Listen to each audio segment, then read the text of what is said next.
The views and opinions expressed in this podcast by the host and or the guest do not necessarily reflect the views of the host and or Paranormal Buzz Radio and or its sponsors. Use of any material produced by Paranormal Buzz Radio without express written consent is prohibited. Paranormal Buzz Radio will not be held responsible for you holding your knees, crying, and rocking in a corner in a puddle of your own urine, or being beheaded by a group of children in a cornfield. In fact, if you come across a group of children in a cornfield, we promise to make fun of you as you run away screaming in terror. Listener discretion is advised. You are now entering the all-consuming realm of Shay's Paranormal Chat, where the things that are better left unsaid are actually said. Shut up and sit down.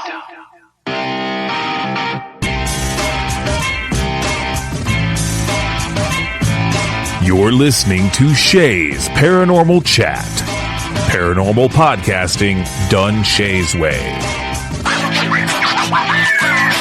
Tons of fun. Dude, seriously? A bit sarcastic. Hashtag investigator, not hunter. But always real. Hashtag data, not evidence.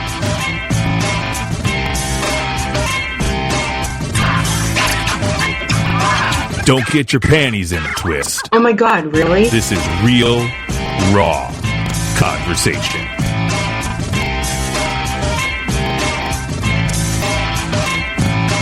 Ladies and gentlemen, welcome to the show.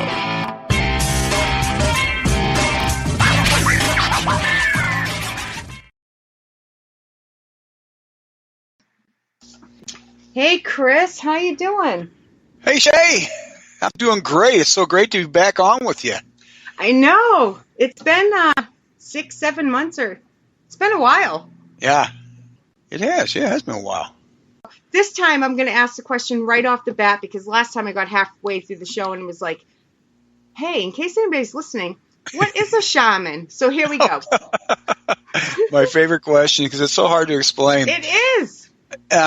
Because you have so many different traditions, and every tradition kind of has have similarities or dissimilarities. They've all got their way of doing things, but basically, a person who practices shamanism, he or she communicate with the spirit world, usually through some type of trance. My case, I prefer drumming. I don't use hallucinogens, but some traditions do, which is no problem. But anyway, your job is to talk with the spirits, work with the spirits to help the tribe, or to help the people around you. That's what, obviously that comes from a tribal culture. And so we were able to help people out. You go and find, let's say you have a fever, okay, in the old days, and they would say, because I'd tell you to take 2 aspirin. Back then, they said, what plants should I use? And, maybe the bear spirit would tell them, okay, you need this and this. And they would go back and give their patient that medicine, those plants to help them with headache or whatever. But basically, we meet with the spirits to find out things and then to bring that information back to those around us. We're also here to do healing work and psychic work, whatever our medicine is our skills, our gifts that Spirit gave us, whatever medicine we have. And some people are very good at one thing and not so good in another thing, and so they specialize and things like that. And it all depends on the person. I do psychic and the healing work, and I do the paranormal work and stuff kind of like a master of all, jack of all trades, master of none, basically. But it's you just do you do what you need to do. But basically, and when you're working with people and whatnot, you're using energy from the earth and Father Sky, or however you want to put it. In the East, you might call it the chi. You're using the chi to put energy into people to help with their healing or whatever they need to have. You use the word psychic. Is it kind of like a medium, or is it feelings? You don't see and hear, you just get the feelings? It depends on the person. Okay. I'm not really a medium, although I do get messages and things like that. I don't know, I was just talking to somebody today, and I used the word seer, and that's probably a pretty good term there for shamans. you see things, you feel things. Now I'm more empathic, so I mean, I go more towards that. That's me as a person. I've seen people practice shamanism who were more mediums, and there's kind of a happy medium too. I get both, a little bit of both, and so that's when I'm talking to spirits. That's basically how I go about it. But yeah, I mean, everybody's kind of got different skills, and some people are really good healers.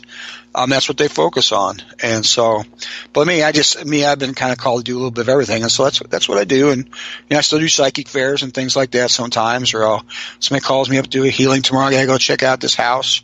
This guy thinks that, there's something bad in there. And so we're going to go see what that's all about. And so, yeah, it's just whatever you're called upon to do. Now, here's a question.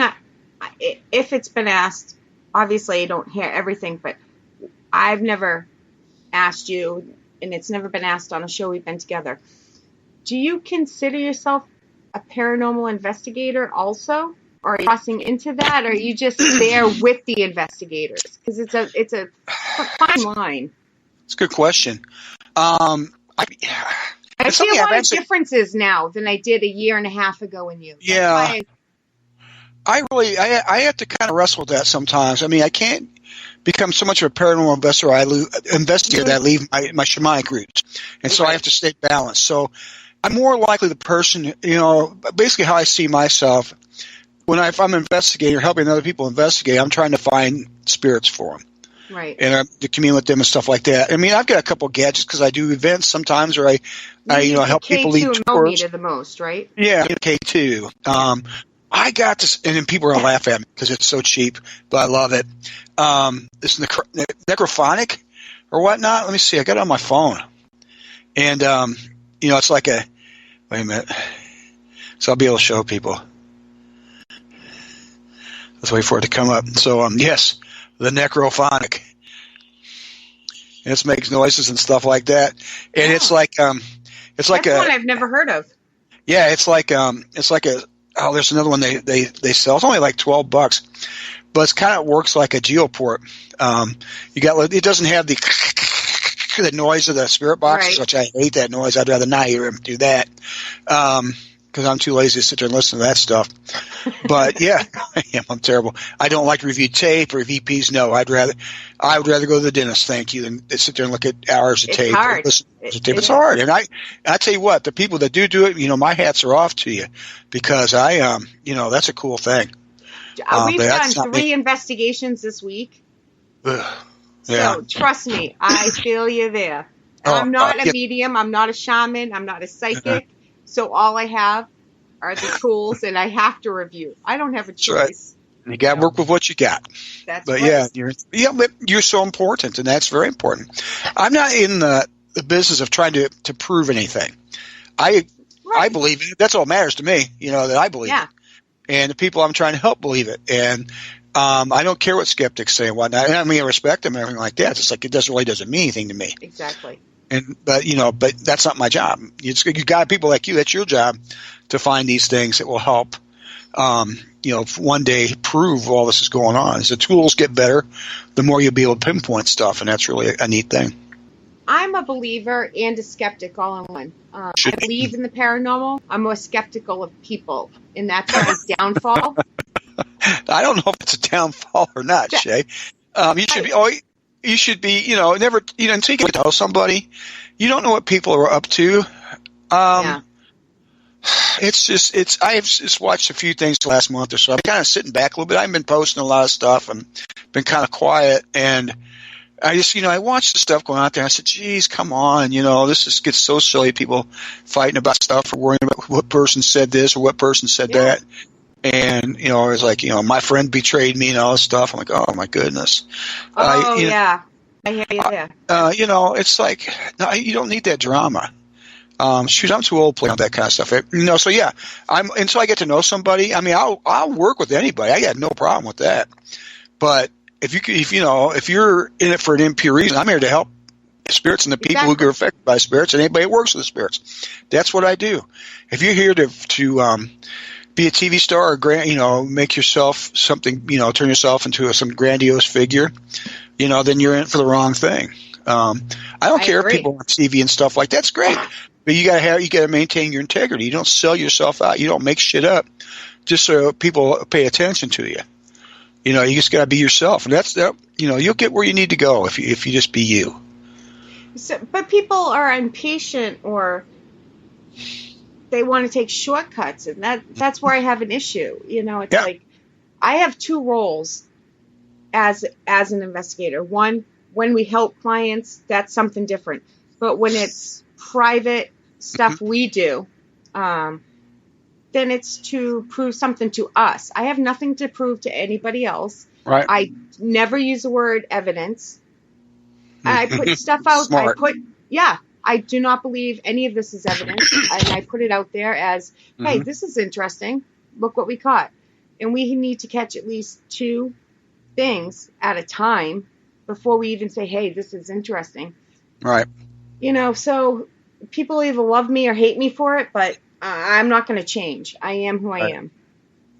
So. That's how you got to be. You know, people say we'll put stuff on there. Yeah, check out this great new evidence. This is it, man. As soon as you put that on there, here come the trolls, and the trolls are going to get you because you said evidence. And you got to say what? If you say you can do this, you can do that. You damn well be able to do it because they're going to eat you up. And you know, when somebody puts out, when people put stuff out and says, "Hey, I don't know what it is. Just, you know, enjoy." Yeah, I'm cool with that. So, you know, I'm not saying it's anything. You guys, you know, decide what you think it is. Yep. Yeah, when people say they got the answer. Yeah, the second somebody says they know everything, that is such a turn off for me. No, we don't. Oh, yeah. We can't prove anything, so we don't know anything. Now, if you had that proof, would you share? I mean, let's say you had a video of a spirit apparating and speaking to you. If you had that, would you share that on Facebook? Hell no. You're gonna go someplace else, and you know that people who are are interested in this stuff. Yeah, I might anyways because I truly don't care what people think. Yeah, I know, but I'm talking about you've got let's say you get the one thing that people always been looking for. You know, why put it on Facebook? You know, I'm serious. I wouldn't put it on Facebook. Not at first. I wouldn't. I'd have other people check it out. Oh yeah. That kind of thing. I would never just throw it on Facebook. Review. Yeah. Oh yeah. Yeah. Oh yeah. I don't just be like, hey, we do that. So. Because plus you got to go through the part trying to repeat it. Now you got to take the scientific method to it, which is can you repeat what's happening and fours and afters kinds of things. But I wouldn't share that on Facebook. If I thought I had something really good, I wouldn't do it. That's tough. Me. I can tell between your weather and my weather. We're skipping a little bit. Sacred Grounds on Vidi Space, the haunted .space. I think I got that right. You did. You want to explain what that is? You're probably better at it than me. Yeah, I don't know. It's kind of hard for me to explain. What it is, because people ask me, I say, what is it? Well, it's kind of like a Netflix, not Netflix. It's kind of like a cross between Netflix and YouTube. Basically, it's a system of channels set up on a website. Overall, it's called Vidi Space, and to get there, you go to www.vidi.space, not .org, not .com, not .net, .space for some odd reason. And you go there and you get a selection of windows, what they call spaces. You have we're on the haunted space, and I think there's like the wrestling space, for wrestling stuff, pro wrestling type of stuff, horror, that type of thing. So you got different spaces to choose, and you click on haunted space, and you get my show, which is called on Sacred Ground. Here, I have to look at my little banner here. It says I see it. I have lists like taped all over the side of my stuff. I use this when I have a table someplace. I use that. Otherwise, it stays on my messy desk. But so you go that, and you also got Ghost Crier has a show on there. Yeah. Dan Class, his group, Dan's the owner of the Hinsdale House, and he's in Iowa quite a bit. Inside these walls? Yeah, it's inside these walls. For some reason, Iowa, Dan and I are always in Iowa, and it's like we're honorary Iowans, I think, because it seems like we're always in some type of event or some type of. Yeah, he's New York, but I always think of you as an Iowan. I really do, but you're not. Yeah, it's weird. Is it Ohio? Where are you? I'm in Illinois. I'm down by. Sorry. Yeah, I'm southwestern Illinois. I never set foot in Iowa till 2016, till we went West Forsyth. From from Paranormal Filler and Scarefest Radio. I did an event for our school. I saw it, and I'll get back to the video space thing, but I'm on a story now. No, go ahead. Yeah. So, I know I get off on tangents. That's what this show is about. So you're okay, tangents. We cool then. Yeah. So anyway, there's a show called Ghost Stalkers with John Tenney, Chad Lindbergh, and Dave Roundtree. Okay, I was only had 6 episodes. It was meant to be a filler for something on Destination America.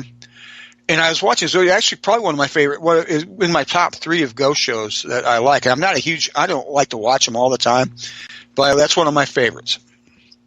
It's kind of different. And they went to the Farrar School. So, let's see. Yeah, it was 2016. So Wes and I decided we wanted to, try our hand at getting out there a little bit. I'd been on TV once or twice, and then, so I was getting 3 or 4 times. No, just twice so far. Oh, really? On network TV. Mm-hmm. Yeah. Oh, okay. Yeah, twice. Maybe a third time. We'll talk about that in a minute. We'll see what happens. And a half, yeah. And so, anyway, I watched this and the thing about Farrar School. I said, I got to go there. I just felt drawn to it. And so I told Wes, we got to go there. He goes, okay, we'll do a thing up there. So I talked to the Olivers up there who own it, made the arrangements. And when we were talking, I said, man, we need a bigger pull, than just you and me. Because, we're not usually up that far. So now Elizabeth had just, come out the first season of Ghost of Shepherdstown.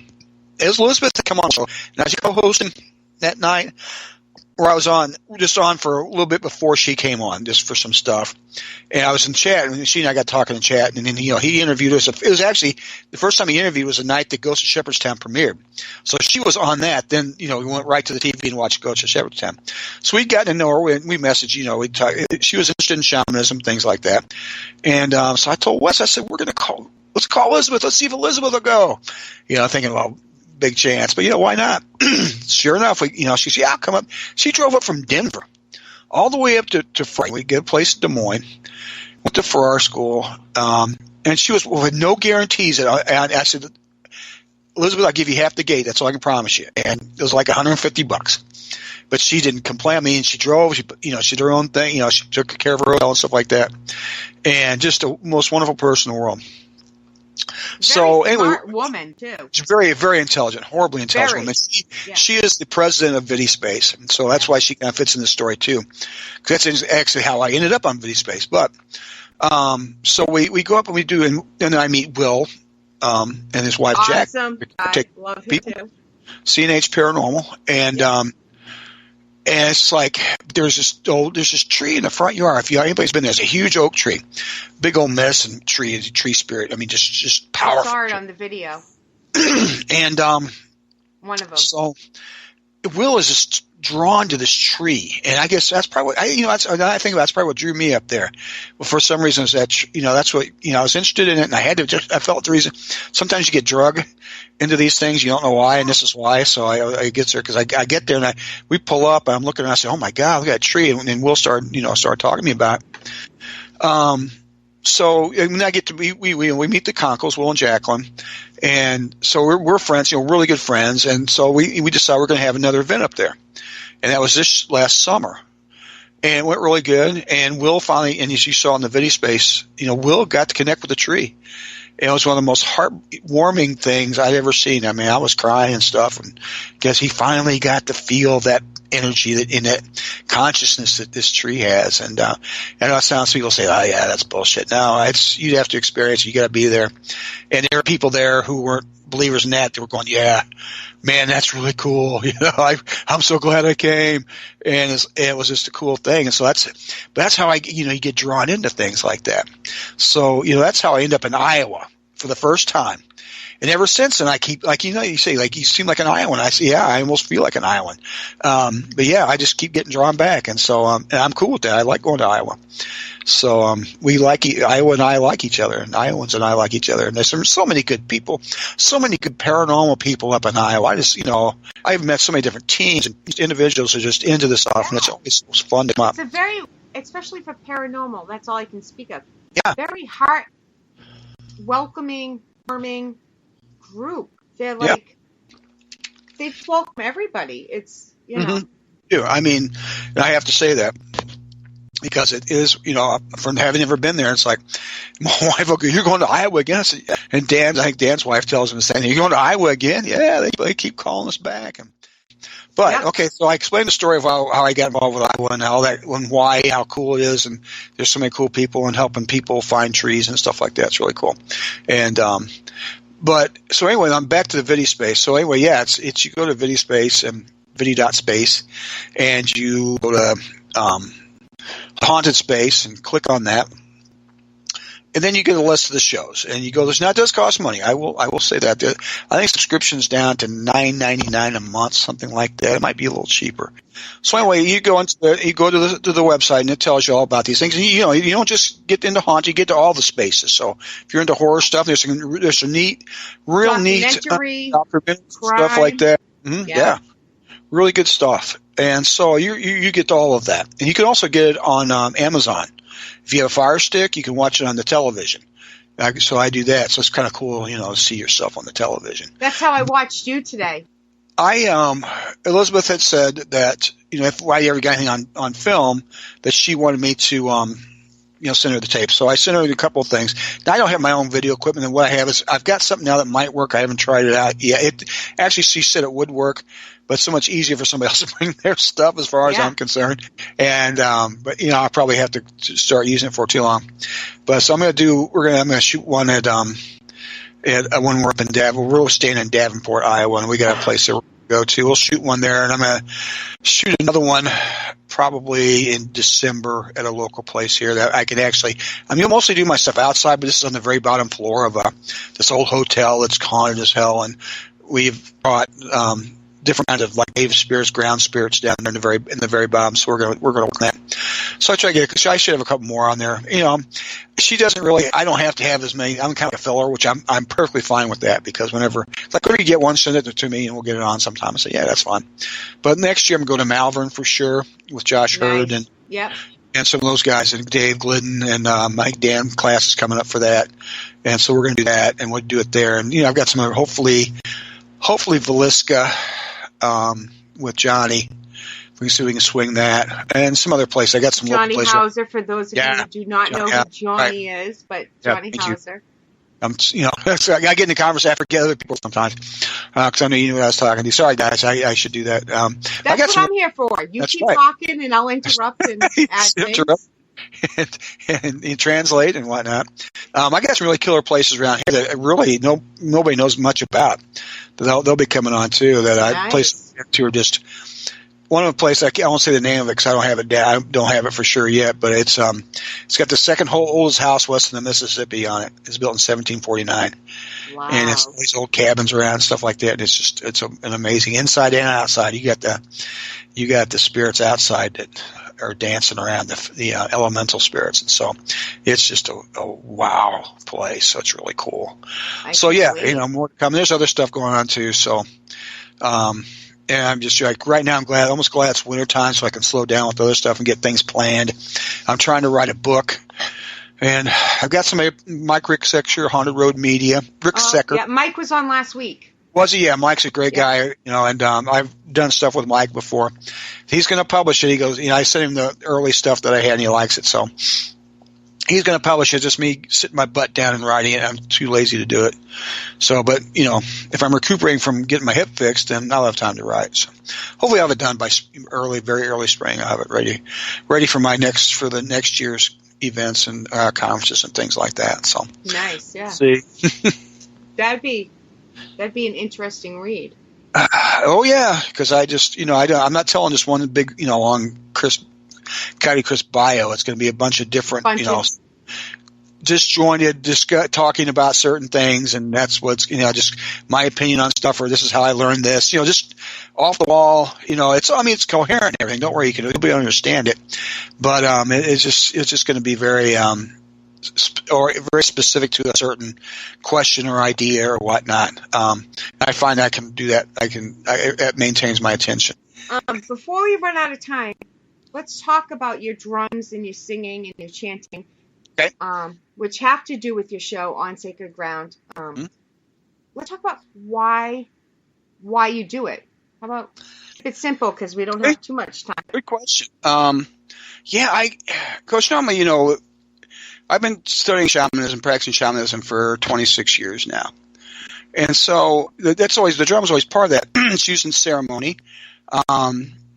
It's used for meditation. It's used for a shamanic journey. Repetitive drumming causes your alpha waves to decrease, your beta waves to decrease, and your beta waves increase, which you can go into that more of a stupor sort of effect, or a meditative state, which allows you to journey to talk to the spirits. And it's always, it's just something I've always carried me. And so one day I decided, I got to thinking, I said, wait a minute. And I think it's at one place, it was at that one place I was telling you about, in Missouri. And we have all this activity going on outside, and so I said, hey, everybody, come here. We got everybody, and we circled up, and I started drumming, and I sang a song. I forgot which song I sang, but it was a calm evening, no clouds or anything like that, no wind.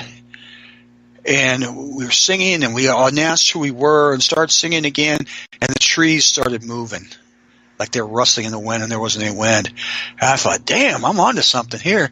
And so you stop and think about it. The spirits are attracted to the drum. And so they will come and see what's going on. If they like what's going on, they'll show some sign of appreciation. When I was at the Hinsdale House in Western New York, now there, that was Seneca tribe area where the Hinsdale House is, and it's in the Enchanted Mountains. It's not a huge mountain range, but it's got these pretty rolling hills, and where we were at, there's a big hills behind us. Roll back into the distance, and we were drumming and did our singing and talking to the spirits and telling the spirits why we were here, and we meant all the respect, and it's about showing respect to the spirits, that we're not here to cause any problems. We just want to hear their story. We want to talk to them. We want to commune with them. So we got done doing that, and they caught this on tape. There was drumming in the hills in answer. The spirits drum back. And I'm like, yeah. So I'm like, yeah. Actually, I don't know if you knew this or not. I don't know because you can watch that. The one we did it at Hinsdale, Dan recorded it, and he something happened with the quality. It wasn't good enough to put on the air because it was supposed to be on the video space on Sacred Ground, and it wasn't just good enough. And so, but Elizabeth said we could do what we wanted with it. So it's on Dan's YouTube. And actually, if you go to the easiest way to probably find it, you can go to YouTube and type in Dan Class, Klaes, and go to his spot. And you can find it. It's Coyote Chris, does something. I forgot how he worded it. Or you can go to my website, www.coyotechris.com, and there's a page called About, which is my bio and stuff. You go to the very bottom of that page, the link is there too. You look at it there. It's a pretty neat video because we were out looking for the Pukwudgie, which are like the little people of the native lore in that area. And every area, every tribe has kind of a different story about the little people, just like you in Europe. I mean, it's the same thing. That's why that's why I say elementals, because that's what they are. But yeah, the wee folk. And so we actually got on the Geoport, got it saying Pukwudgie twice, which, wow. I'm about the Geoports, but when I get repetitive answers, excuse me. I mean, it's just, then you're paying attention to it. But that's how I got the drum involved, and that's how I got the drumming and singing. And when you circle everybody up before you start something like this, an investigation of this sort, we do an exercise to get everybody focused, to get their energy up, to keep them safe. Anytime you're investigating, okay, what is the spirit? A spirit is energy. Your energy. You strengthen your energy, then you're less likely to have problems with a spirit that wants to mess with you. And usually it's better for the empaths, because the empaths ones usually get at the worst in those types of situations because they feel and they don't know how to protect themselves. It can get a little rough. So yeah, I mean, we're all focused and ready to go, and when you're in a circle, you're safe. I mean, because you got all this energy, and it goes around you. So that's why people draw circles for to cast spells, in the Wiccan world and wizard world, and everything the Native Americans always done in a circle, because it's the people together and the energy together, creating a family. So yeah, it's what you do. But it just seems to work because they respond to that. They say every time we've done this, filmed it, done it, seen it, something's happened. We've gotten some kind of really neat response. We did it at Farrar, and we got this real that one. Yeah. Yeah, where that voice is coming through. That real light female voice is coming through on the Geoport. But this is not in the this is not on the show. But the next night we were inside, and Dan had the same Geoport, but he had it on different frequency, and we were up in the upstairs in the auditorium, and that same exact voice came through. It said my name. See, I like when that happens. The same, yeah. If you get this disjointed, it could be anything. I don't swear on those things, but if it's an intelligent or repetitive and something that you're actually looking for, then you've got something. So that's the way I see it. But yeah, I'm real skeptical of that stuff normally. But I get that. I understand that. Yeah. I trust myself more than anything else, but it's sure fun when like it says Buck Wudgie twice, or the next night it calls to you, same tone of voice, the same voice calls you by name. Yeah. Yeah, name. Yeah. So that's pretty interesting. Now, here's a question that I don't already know the answer to. Are you actually Native American or just practice? No, I may have a little bit of blood. I'm not related to any tribe. That actually used to kind of bother me because I was called I didn't go looking for this stuff.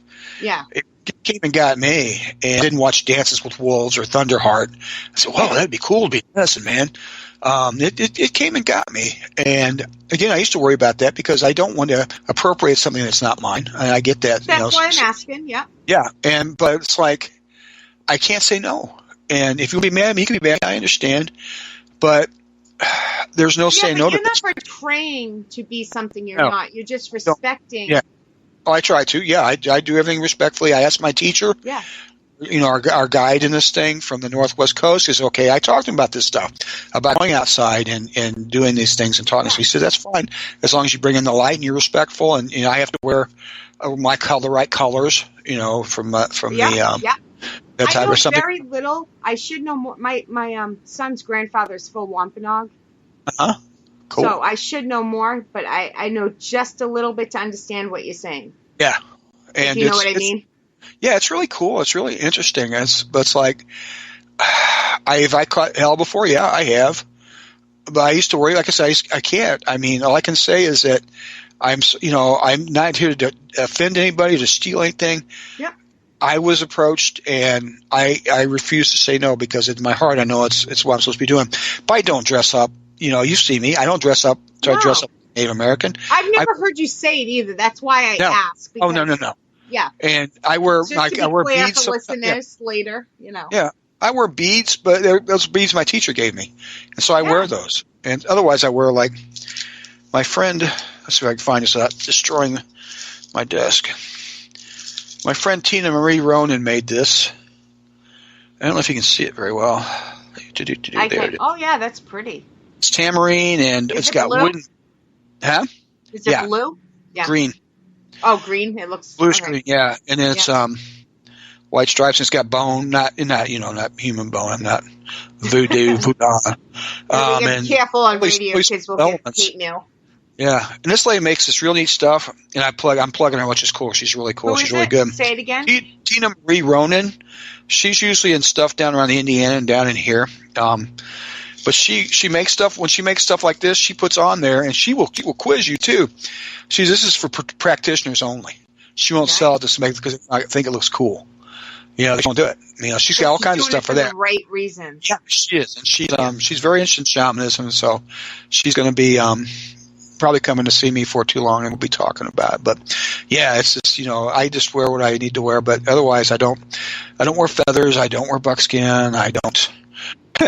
One time I had a student.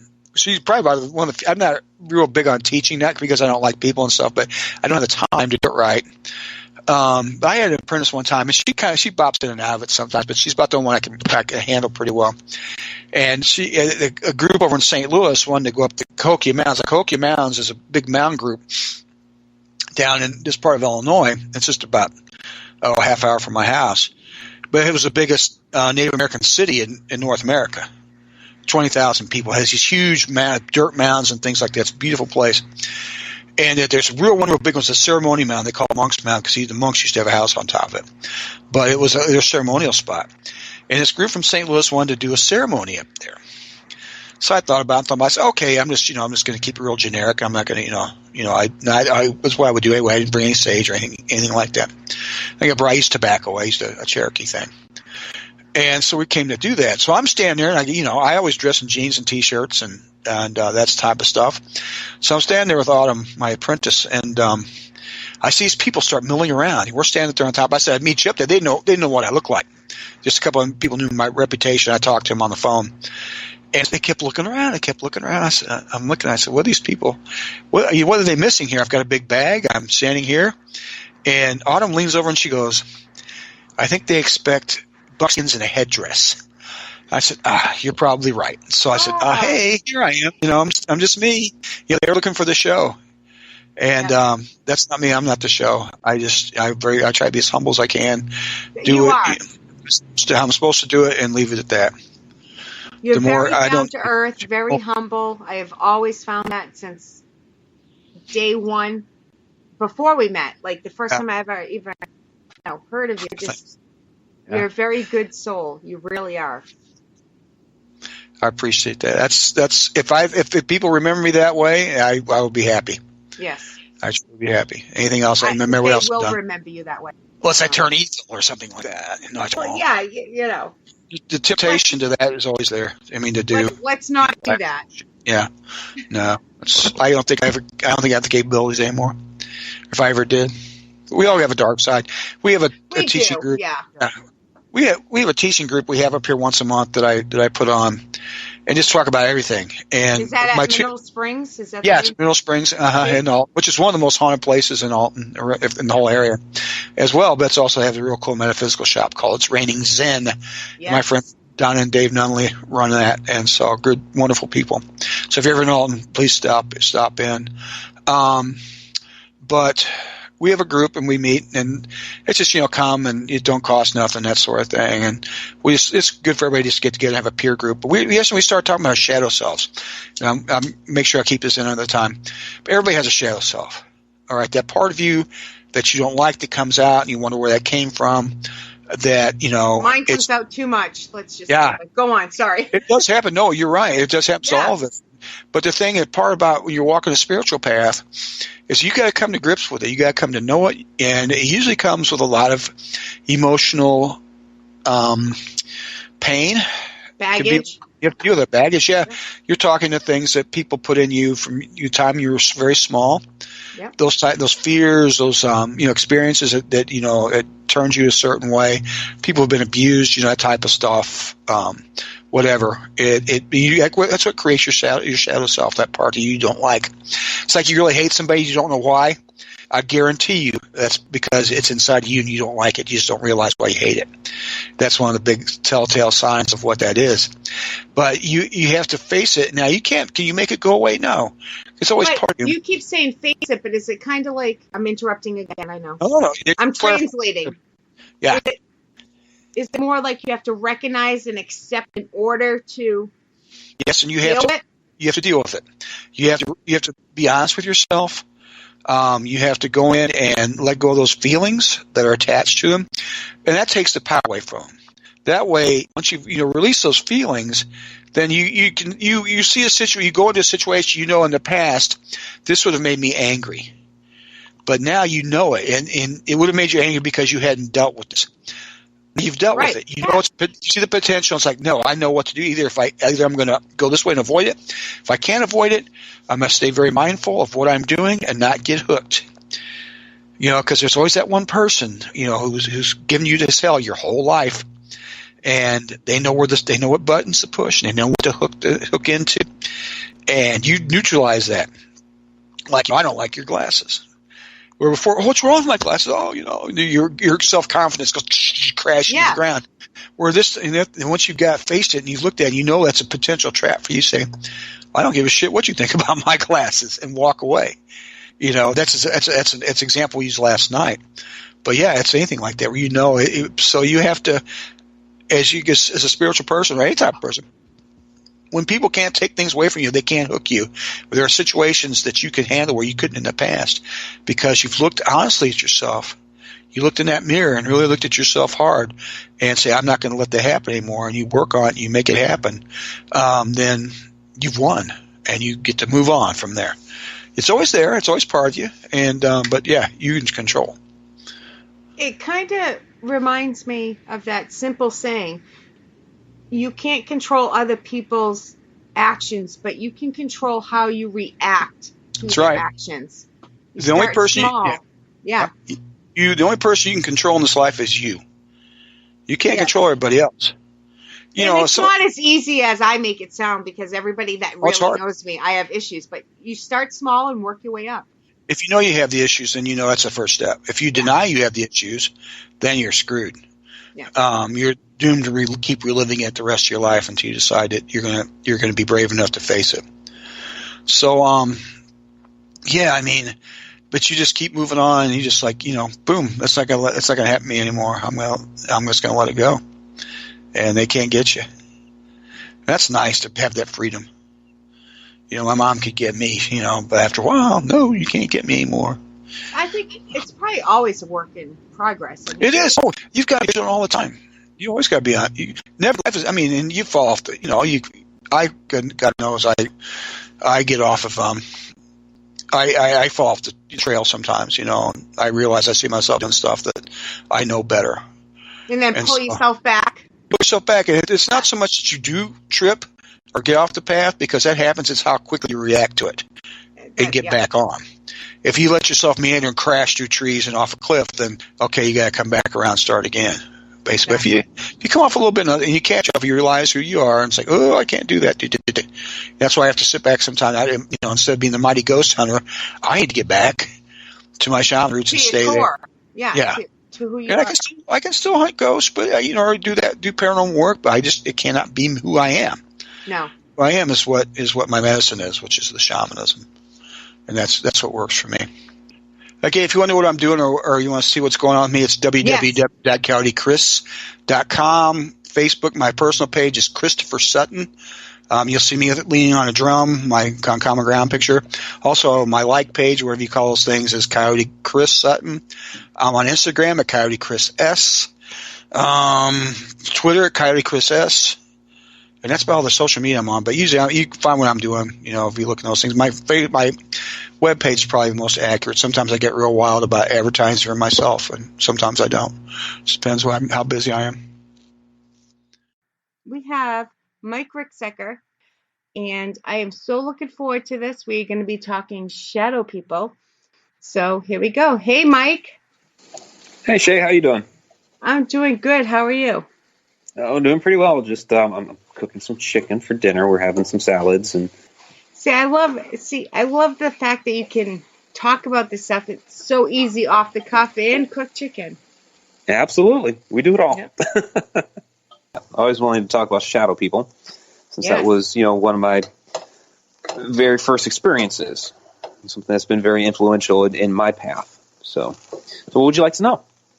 It might have been your first experience. It might have been your second. You're not really sure, but start with your experience with the shadow person. That's a good memory, yeah. Because I say it's probably my first experience. And I said that for a long time, that it was my first experience. And I was like, well, but when I was a kid, when I was younger, like around 5 or 6, there was another thing. And then, I was kind of thinking about it, a couple months ago. I was like, well, there was another little thing too that could have been. But I know for sure, the shadow person experience when I was about 8 or 9 years old. There's no mistaking that. And basically what happened was I woke up in the middle of the night, and at first it's going to sound like a typical story, but it's not.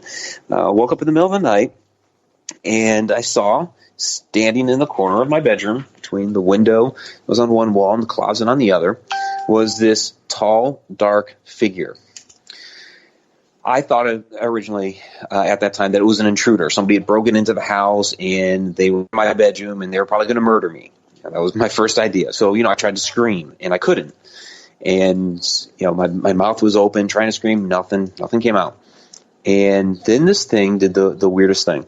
It actually came up to my bed, leaned over, and then it grabbed my arms and crossed them across my body. I'm still trying to scream, can't. And then it just ran off down the hall and into the hall closet, and it was gone. Finally found my voice, found my legs, got up, ran out of the bed, and into my parents' room. Of course, they tried to tell me, as any parent would, no, you had a bad dream. That's all it was. When I knew for a fact that this thing was real, that I had actually seen it. We can get into the whole sleep paralysis bit of it at some point if you'd like to. I just want to point out that during this experience, I was not paralyzed. You can't even see me nodding. I'm like agreeing. You can't see it though. Yeah, I was able to move my. Obviously, I was able to open my mouth to try to scream. Just nothing came out. That was a vocal cord thing, not a muscular thing. And then I was able to turn my head and watch it run off down the hall. And oh, by the way, my arms did cross in front of my body because the thing, picked up my arms and crossed them across my body. So, so that was my first shadow person experience. And I had another as a kid when I was when I was 13 years old. We had moved from where we were living in Massachusetts to Ohio, which is where we were originally from. And we're just moving into the house, unpacking boxes, getting my new room all ready and all that stuff. And it kept seeming like there was somebody standing at my door, watching me, checking me out, what I was doing. And then anytime I turned to look to see who was there, it was gone. It would disappear. It would just run off. It's like, what in the world is that? Because it was, there wasn't anybody else there. It wasn't my sister or parents or whatever. And this happened several times. And so I ended up asking my mom, I was like, hey, Mom, I keep seeing this happening. And she admitted, at that time, I guess because I'm a little bit older, she was like, yeah, I've seen it too. And okay, well, Mom sees it. So I started calling it Tom, like peeping Tom, because that's what it would do. Like peep into my room while I was doing something, and then would take off when I spotted it. After a couple of months, it stopped. It was no longer around. So I just kind of chalked it up to, something that was there, that was lingering around, that was curious about us, deemed that we were okay, and then went about its business. And the 5 years that I was there, I never saw it again. So those are a couple of my early shadow person experiences. And then, of course, investigating the paranormal over the last however many years, I've seen a number of other shadows as well. You've been investigating, at least 20 years? Yeah, my first, you could call official paranormal investigation, when I was about 15 years old, and we were at a friend's house. And I didn't know anything about investigating the paranormal or being a ghost hunter or whatever. I mean, I'd read some Hans Holzer. That was a book that my mother gifted me. But I didn't have the concept together at that point. That's what it was that he was doing in that book. I was in a small town, so anything you could get your hands on was limited. We didn't have the internet back then. There weren't the TV shows, none of that. So, I just had an interest in the subject. And, I ate up any little bit that I could get a hold of, even, Amityville Horror, which is fictional. I was like, oh, I want to go to that house and see what happens, because it is a real house. So we're at my friend's house. My friend David and I are visiting our friend Lori. She lived in one of the older houses in downtown Worcester, Ohio. And she starts saying, well, I think my room is haunted. Of course, immediately my interest is piqued. Like, oh, okay, so what's going on? And so she's telling us about how anytime that she tries to hang something up on this one wall in her bedroom, it always falls down. It could be a couple minutes later, a couple hours later, next day, whatever. It always falls down. And then she talked about how, there's a old family cemetery in the backyard and stuff like that. So we agreed to go upstairs and check it out, see what's going on with this wall. And so we're up there, we're checking it out, trying to, I'm looking at trying to, tack something up on there, and she's telling us a little bit more about the wall and all this stuff. Nothing's really happening at first, so my friend David, and I didn't know this about him at the time, but he's extremely sensitive, and he decides to touch the wall and just put his hand flat on the wall. and all of a sudden he just turned this bright red and started sweating profusely. And I was like, whoa, what the heck is going on with my friend? I'd never seen this from him before. He ended up going around the house trying to see if there were any more hot spots like that around the house. So, that's the first little paranormal investigation back in it was my sophomore year. So, what was that, 1990, something like that? Wow. So, yeah. Can we go back to, I remember the Black something church, the crawler. Oh, yeah, Black Bear Church, the crawler. Although it wasn't on video, the audio was. But I remember quite a few points being brought up, and You're fine. You're fine. I tend to try to categorize or label things when it comes to shadow people. Just like spirits, just like ghosts, there's different types. There's assholes, there's non-assholes, there's different, But I do, there's crawlers, there's lurkers, but it's just different categories of the same thing. Yeah, and we as humans try to categorize things. That's what we do as humans. But yeah, we as humans try to do whatever we can to categorize things, and I can understand that with the shadow people. It's part of us trying to learn and understand what different things are. So we think that if we categorize these things, then we can start to try to deduce what some of them are. Try to find like characteristics and mannerisms and things like that. So yeah, the crawler at Black Bear Church. I mean, that's a different kind of one where it has the properties of being dark, of being shadowy, all of that. Its arms and legs. Does not mean it's a demon, people. Does not mean it's a demon. Sorry. Go on. Yeah, it does not mean it's a demon. It is, more nefarious, for sure. Because it's at least trying to scare people. Because that's what it was trying to do that night down there in Black Bear Church. I mean, it was circling us. It was throwing stuff around. At least once. There was a plastic bottle that was down there that it was throwing around. We heard some banging on metal, and there's the Mountain Dew bottle. Yeah, there's the Mountain Dew bottle. There's the railing down there that I think it was banging on a little bit. I got some weird electrical fluctuations on the audio.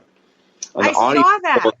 Yeah, and there's no electricity out there whatsoever. I mean, so can we pause for a second? Yeah. I know I'm a rude host. I interrupt. Oh, you're fine. Your show. So there was actual stuff going on. The Mountain Dew bottle is being kicked by nobody that's living.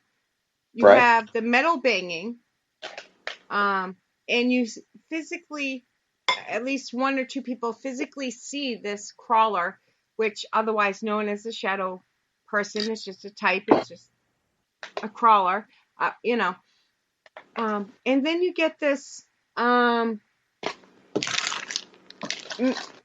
mechanical interference on the recorder.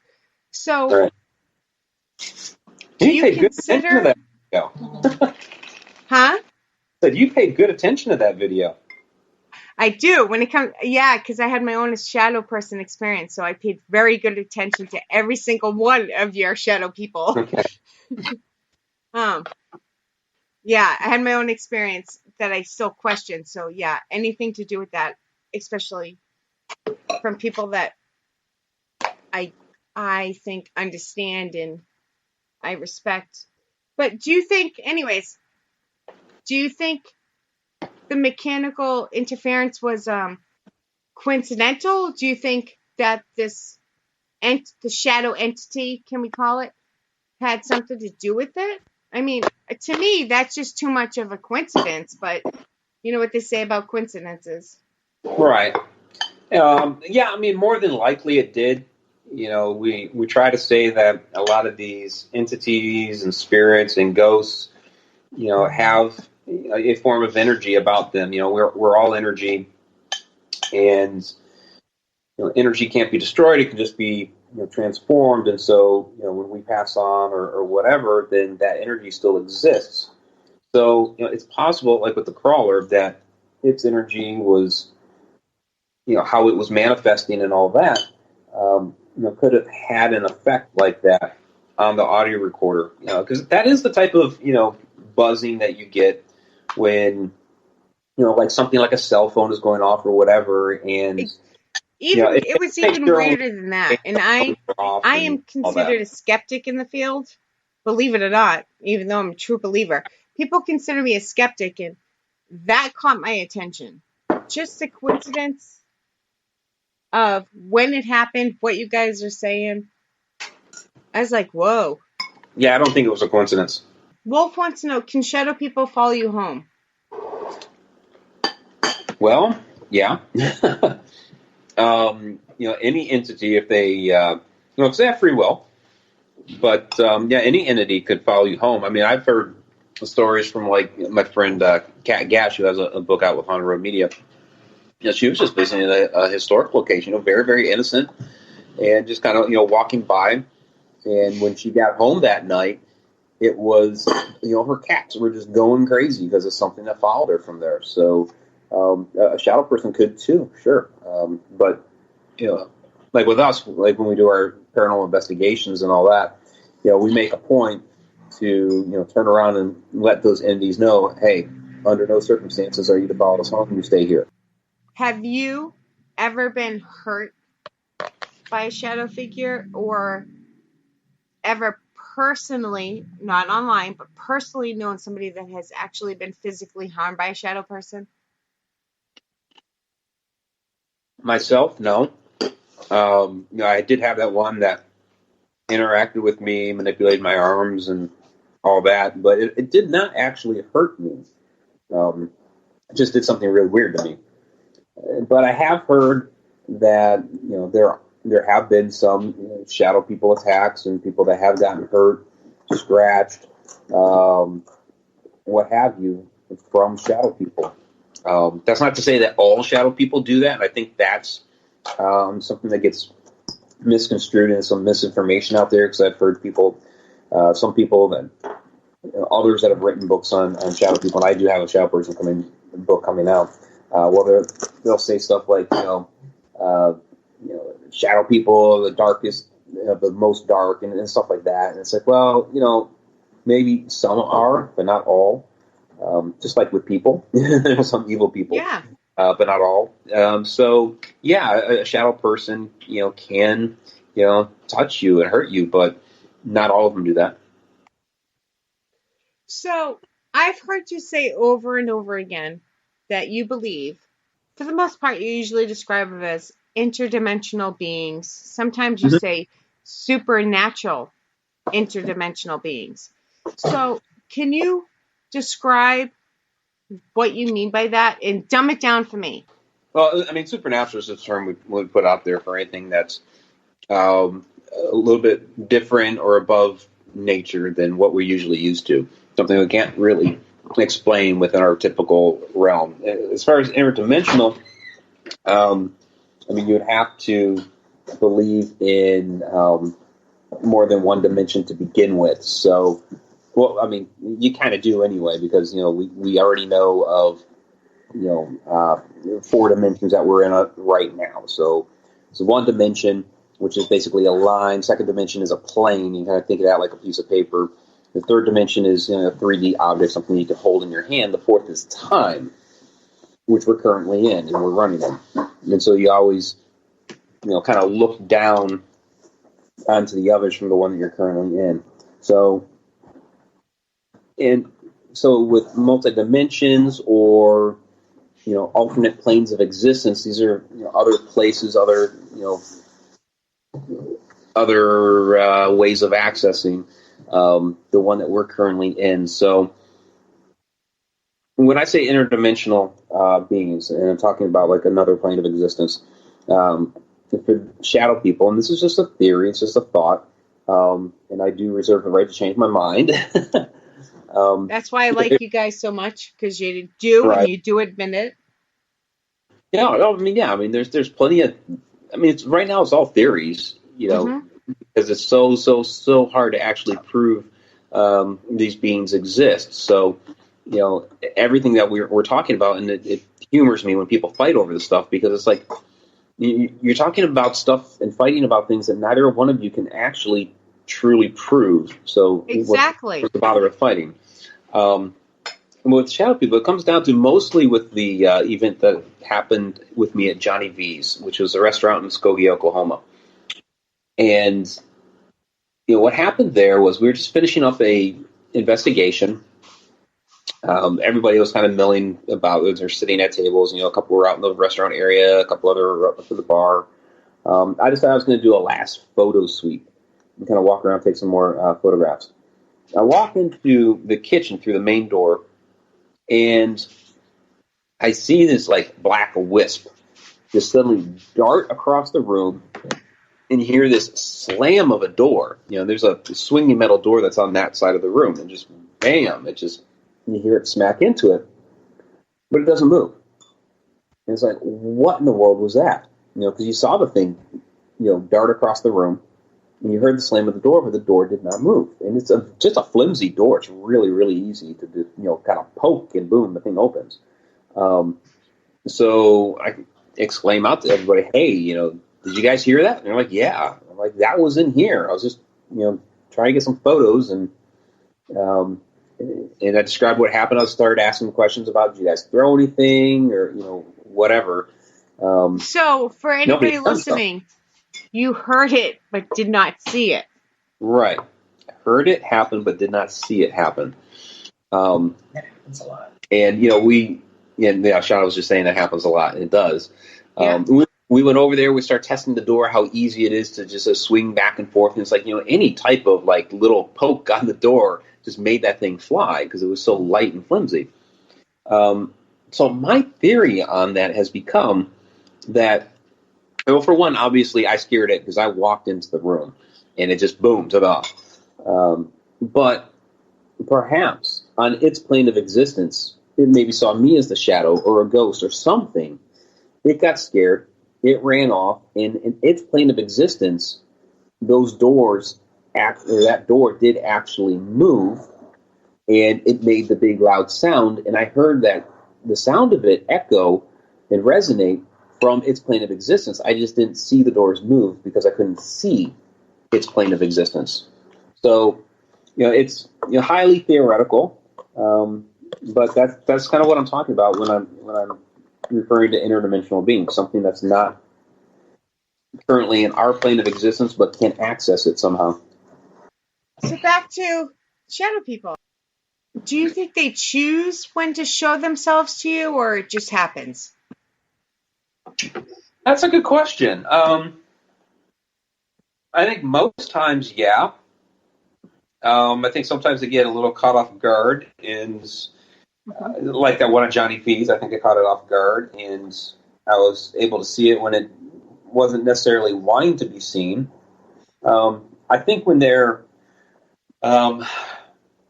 more trying to interact with our realm, that's when we're able to see them a little bit more.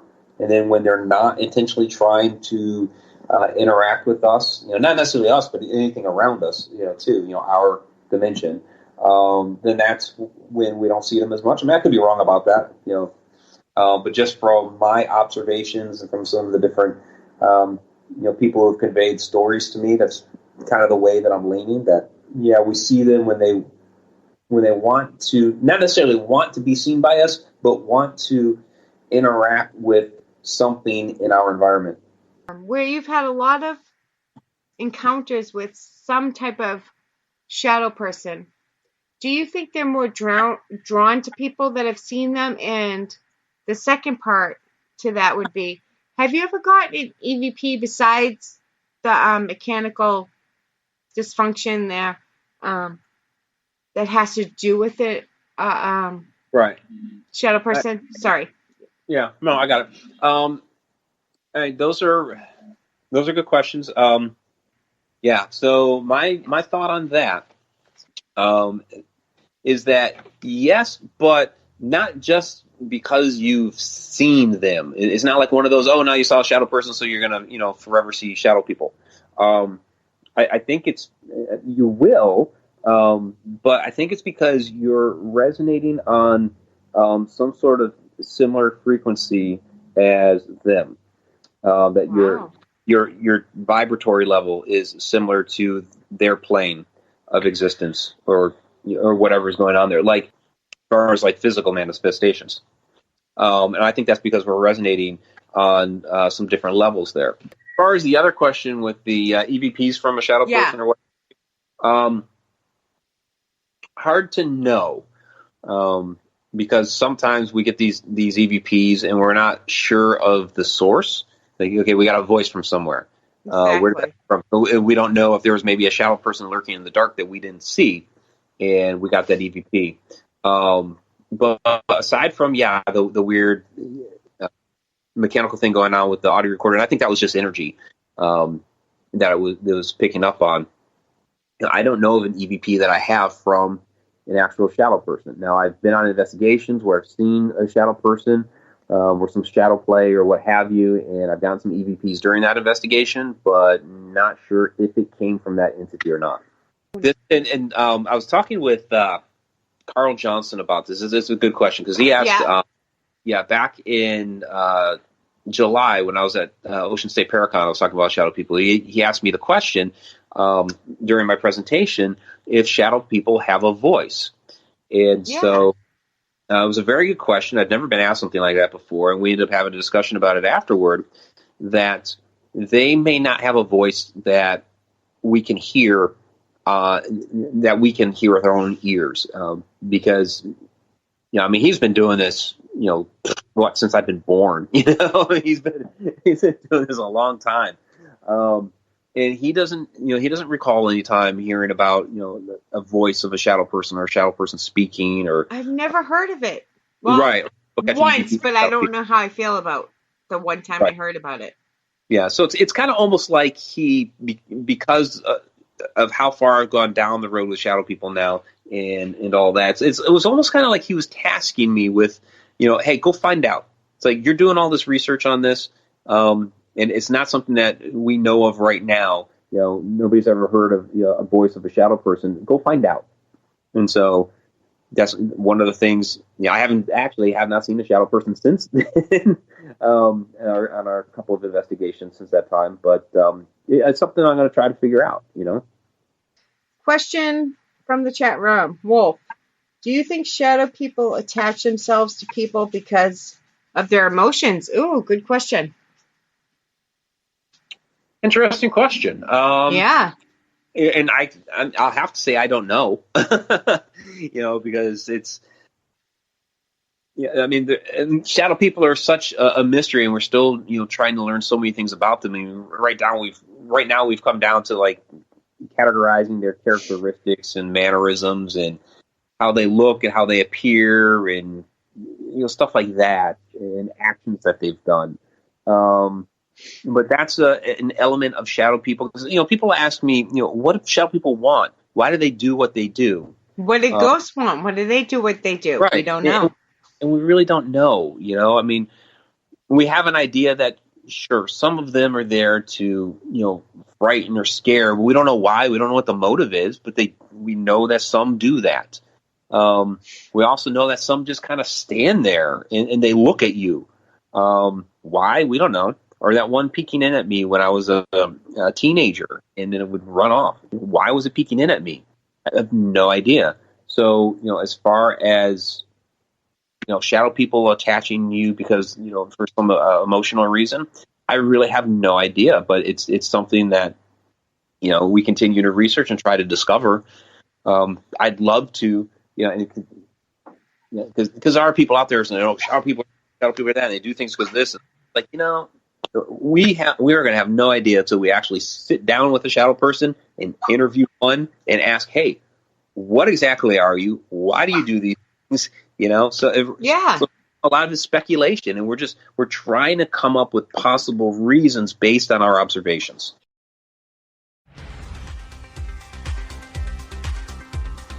Thank you for listening, and for all things Paranormal Buzz Radio related, check out our website at paranormalbuzzradio.com. Like us on Facebook and follow us on Twitter and Instagram.